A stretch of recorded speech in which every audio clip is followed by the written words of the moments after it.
Probably can't see it. Probably won't read on the film or the video, whatever. But I have goosebumps. I really do. Hi, I'm your cult boyfriend, and I have just finished season 2 of The OC, which I adored. It's a lot better than season 1, and I really enjoyed season 1. First thing, right off the bat, these episodes are perfectly composed, like perfectly structured. I mentioned this, I praised this aspect of the show, this compositional one, in my video about the first season of the OC. Every episode, it has its own isolated narrative within the framework of a larger goal, a larger philosophical and like thematic texturing. Um, but every episode hits every single mark. You could call it formulaic, but it's like perfectly formulaic, and also it being formulaic really fits with the themes of the show, where the OC is telling us that our lives are episodic, like soap operas, telenovela. And the fact that each episode is formulaic means that, at least like philosophically, you can engage with it as being our lives are also follow a formula. I would just hope it's as perfectly structured as this one. Every episode hits its mark every single time, and it's brilliant. And it really doesn't feel like clockwork. There is certainly a formula to it, but my God, the OC writers, Josh Schwartz, everybody really nailed it. Everybody, this is one of the best written shows I've ever seen when it comes to structure and narrative composition. It's really great. This is a really great season. And it definitely identified some of my criticisms from the first season. My primary criticism was with Ryan, and I'm starting to accept that Ryan is not Lucas Scott from One Tree Hill. I kind of hope that Ryan would go in there and be absorbed within the status quo and then be the catalyst for it to achieve a new sincerity, like Lucas Scott did on One Tree Hill, but they serve different functions. Ryan is simply not as deep a person. He's just not. Which is fine though, because this season got a bit darker. It started involving the darker elements of Chino, of class stratification, of violence, of sex through Logan Marshall Green, who played Ryan's brother. They recast the actor from the first season, and thank God, Logan Marshall Green is extraordinarily powerful on the OC. He is so fucking fantastic. One of the best performances I've seen in a teen drama is Logan Marshall Green as Trey Atwood. He's remarkable. He's fucking stunning. He's super hot, but he is more than that. It's like cathartic. It's visceral. It's powerful. It's dangerous. Finally, like I believe that Trey is from Chino. I believe that Trey represents kind of what I wanted Ryan to be like, but it met my criticisms and went, oh, so you want Ryan darker. You want him to have a piece of that edge. You want him to bring a bit of Chino with him. You want him to incorporate um, social stratification and like a pointless violent rebellion within Newport Beach. You want that, your cult boyfriend? Well, this is what it would look like. And it would look terrible. It would look awful. It would look violent, and it would look tortured and troubled. It would look desperate. And my God, Trey is probably the most pathetic and desperate character I've ever seen. And he's also just so like wounded and emotionally available while doing awful things. He can't deny the rage inside of him. And he becomes like infatuated with Marissa, Ryan's key love interest on the OC, and he sexually assaults her. He attempts to rape her. She beats him off, thank God. And like Trey knows that he completely fucked up. It's like Trey cannot help himself. He's the most impulsively pathetic character on the entire show, but Logan Marshall Green has a way about conveying characterization that is just jaw-droppingly aching and full of pathos.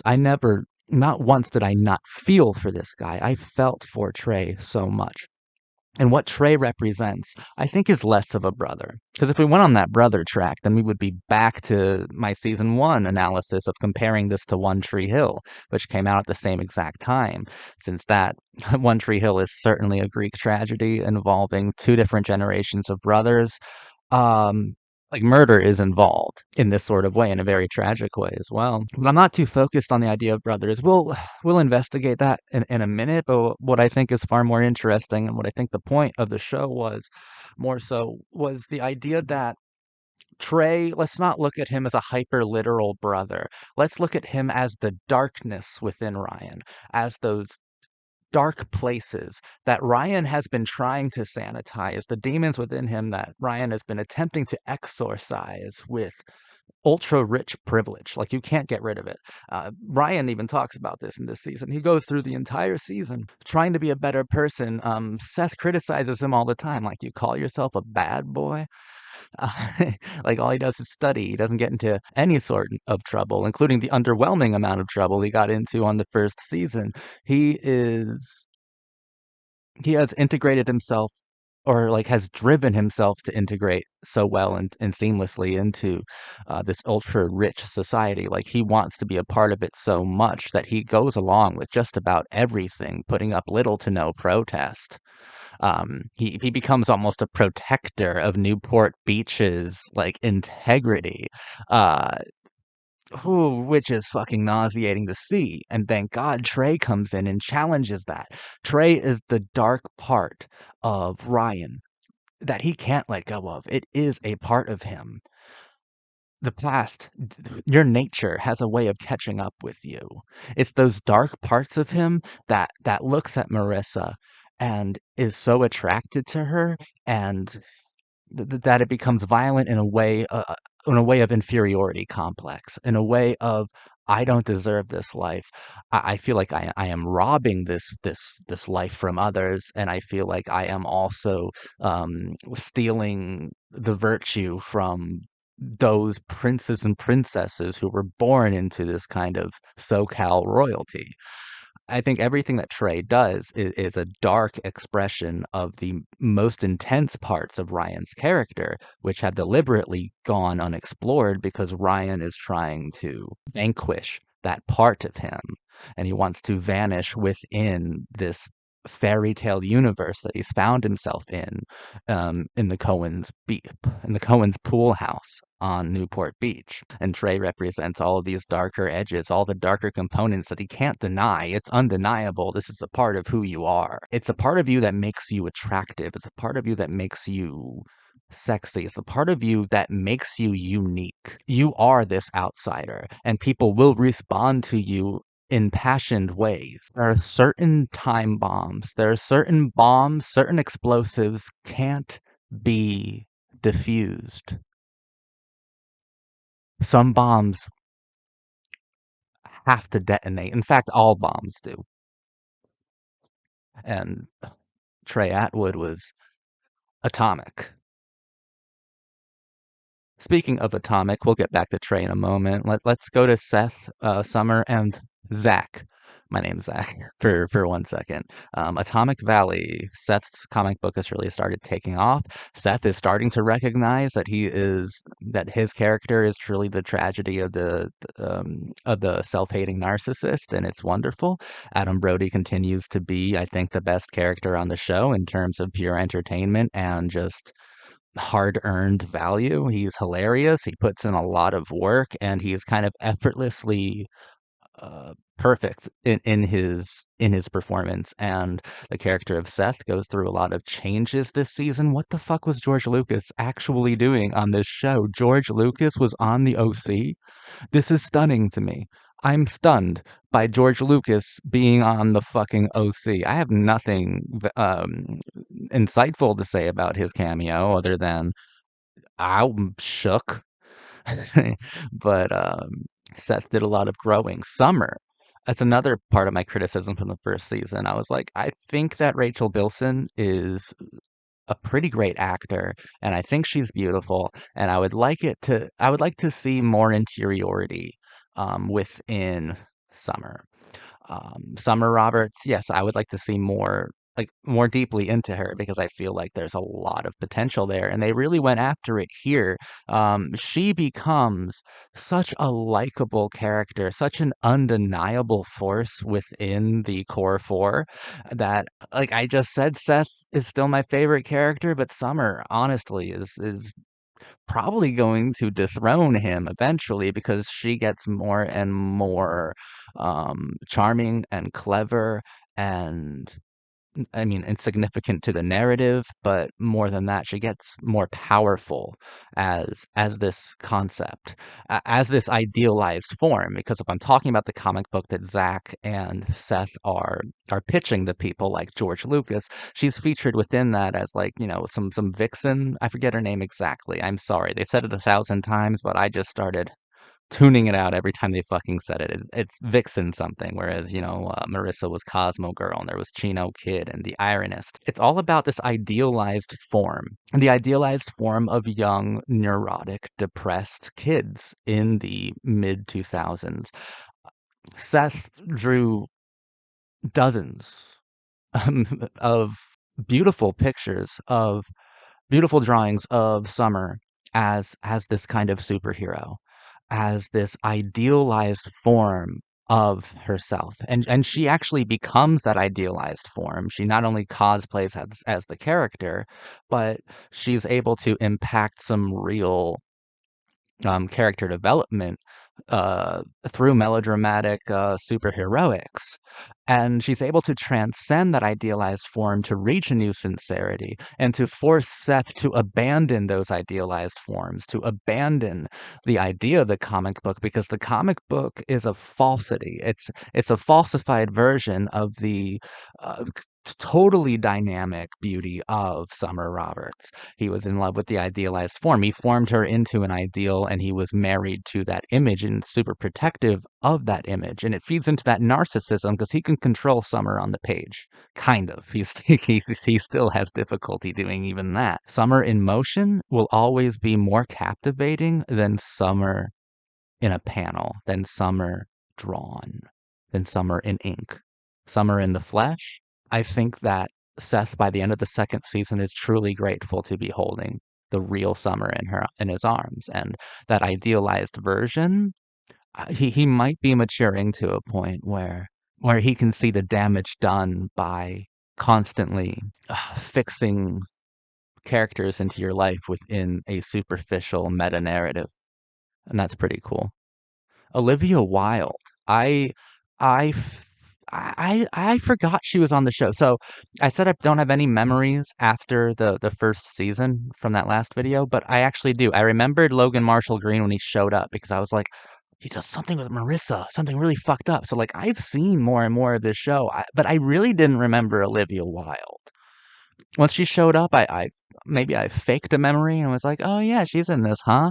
Huh?" No, no, I would have remembered seeing Olivia Wilde make out with Misha Barton. I would have remembered that, trust me. I would have been 14 when this season was on. It would have been all I would have talked about in 8th grade. But she's great here. She's wonderful here. What a unique, persona. What an interesting character.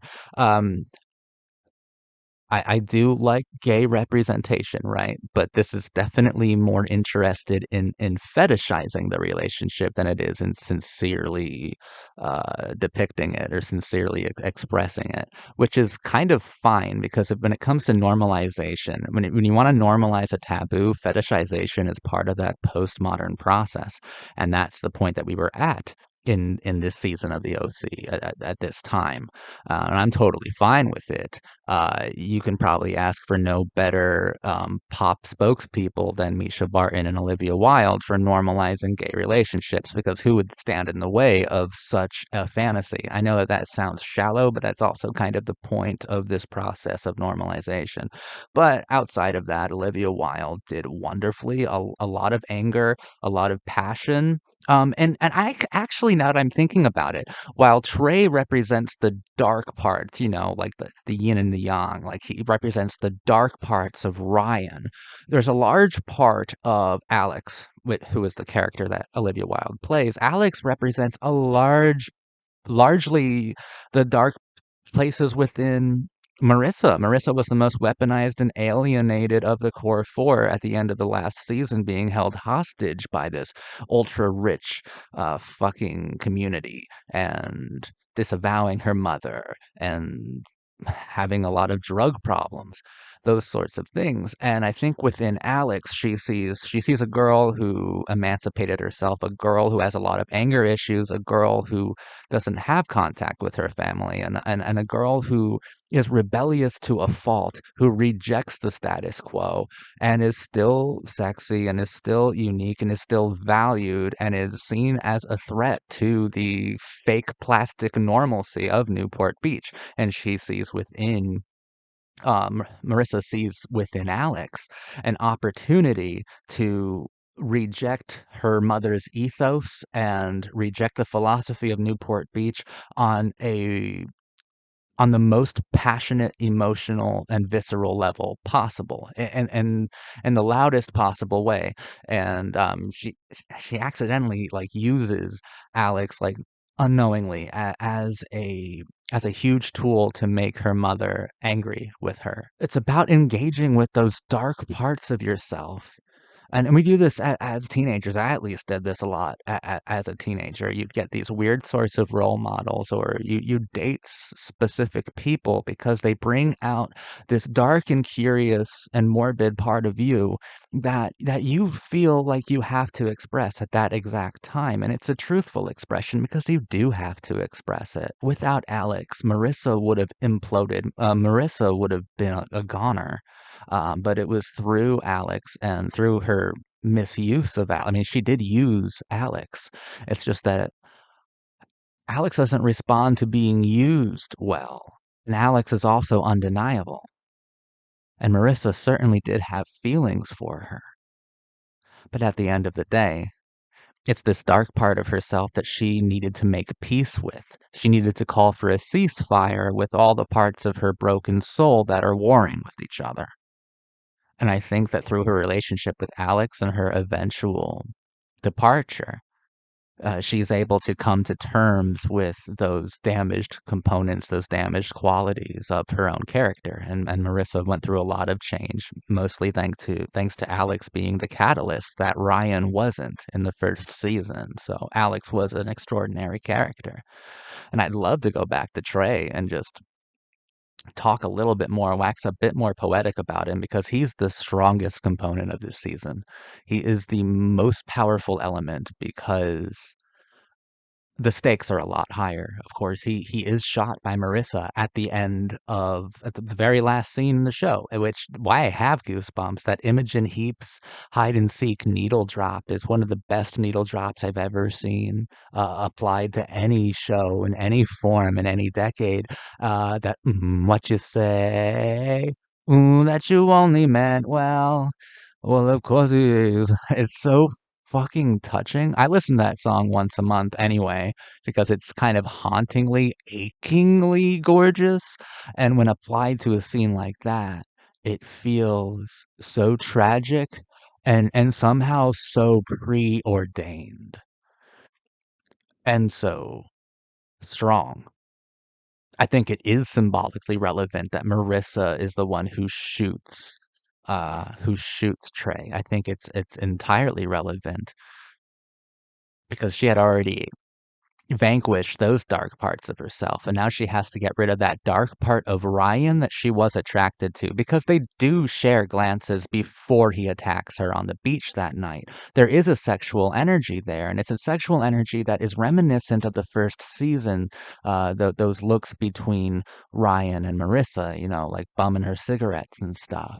Like she is attracted to a darker edge, but since she made her own darker edge vanish while incorporating it sincerely into her own new makeup and personality, which is all the stronger because of it.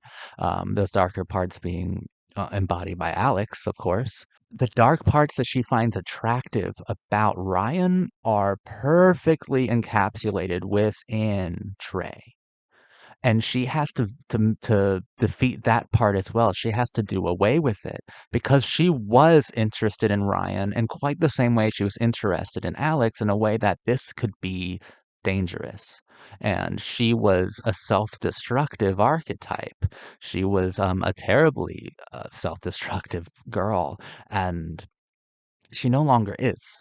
She's outgrown that, and she's been attacked, sexually assaulted by her own sexual indecision, her own catastrophic sexuality, her own existential inertia.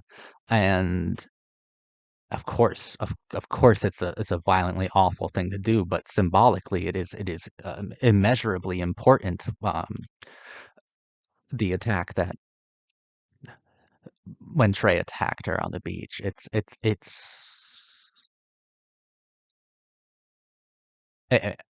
so complicated that it's really difficult to actually um, take apart piece by piece because it works in a multitude of ways. Because I'm going into what it would mean to Marissa. But what it would mean for Trey, being an extension or a hyper personification of the dark parts of Ryan, is that yes, Ryan has that capacity, and he needs to get rid of it. He needs to identify it, challenge it, and get rid of it. Dark parts of Ryan, his brother, Trey, he gets shot through the heart in one of the best television deaths ever in the history of fucking ever. Kirsten is sent off to rehab by the end of this season. She goes on a bit of a downward spiral. Sandy is pretty fucking annoying, actually. I loved him in the first season, but he was really annoying in the second one. Well, I lost faith in him after that Rebecca temptation arc, which was then uh, which was then outdone by Kirsten's temptation arc with Carter. But Sandy, there was something weird about Sandy this season. I didn't like his movements as much as I did in the first. Melinda Clark was really fun. She's a very fun actor. She was great as Julie. And Cal, I'm glad he's gone because he gave me very little to interact with. I did like that Cal is like the only one who still recognizes that Ryan is different, that Ryan could be perceived as lesser than for where he comes from, for his roots, which made for some very interesting dynamics between the two of them playing pool. And it's very interesting to see that Ryan went all the way to Chino to care for a child that he wasn't sure the legitimacy of. And Cal has a daughter that he at the very last second tries to remove himself from the picture. You know, like he at the very last second he tries to shirk responsibility of her. And it definitely shows that those from lesser means, those who are perceived traditionally and economically as lesser than, tend to be far more honorable than those who have the world in the palm of their hand. But still, this season is all about Trey and how much Trey represents to this town. I mean, he hit it like Rock You Like a Hurricane, which plays in this season. He hit it so hard. He hit this town, this ultra rich town, in the way that I wanted to feel in season one. I wanted to feel like something was dangerous. I didn't want see, now I want Ryan to reach a new sincerity because he was able to engage and interact with the darkest parts of him that represent where he comes from and his violent, unfair upbringing, his violent youth. I liked interacting with and engaging with that, and I definitely liked executing that. I did. But now we have to reach a new sincerity. Now we have to take Trey's death and incorporate it within Ryan's character and make him kind of an unstoppable symbol of new sincerity is really what I want. It's an incredible season. I loved it. I loved it from beginning to end. Summer was incredible, honestly. Um, Summer was irresistible. I do miss Anna a lot. I really do. I miss Anna so much, but Rachel Bilson really stepped up her game, and the writers really, they woke up early, bro. Like they really wrote Summer so well, made her incredibly multifaceted, but more importantly, dynamic, and also such a truthful character. Who, while she is flattered by the idealized form of herself within the comic book and the idea of her being some sort of model of comic book cool or postmodern superhero. Like she likes those ideas, but she's definitely not vapid. She is standing next to Seth Cohen. She simply doesn't have an ego when she stands next to Seth Cohen. She's an egotistical person, yes, but since she's constantly contrasted and juxtaposed with Seth, she seems to be so down to earth, which is a quality that I didn't which I didn't feel in the first season. So Summer was so good here, and I love that Summer watches The Valley, which is clearly the OC. They even mentioned the spinoff, reality spinoff to The Valley in this fictional um OC Newport landscape, which is definitely like a Laguna Beach riff, if I'm not mistaken. Um, but that feeds into the overall ambitions and themes of the show, which is, our lives are maybe not necessarily cinematic, but certainly episodic with cliffhangers and guest stars and surprise twists and romance too, and meaningful moments that make life less difficult, our real lives less difficult. Shows like the OC offer a hand to take hold of the scene. Yeah, I'm thrilled with the second season. I think it was better than the first, and I really liked the first. Like I was saying at the beginning of this video. Wonderfully written episodes. Almost every character is meticulously designed, and it's just a pleasure to spend time with these people. And yeah, I think that's about it. I'll be back for season 3 though, and we'll see if the show can keep it up because this is a stunning pace. This is such a good pace. Yeah, the OC is looking pretty fucking masterful right now, and that is shocking. That's so cool. I love the OC as much as I do right now. Thank you for watching me. I've been your cult boyfriend, and yeah, I'll see you when I get done with season 3. I think we'll have a lot more to talk about then.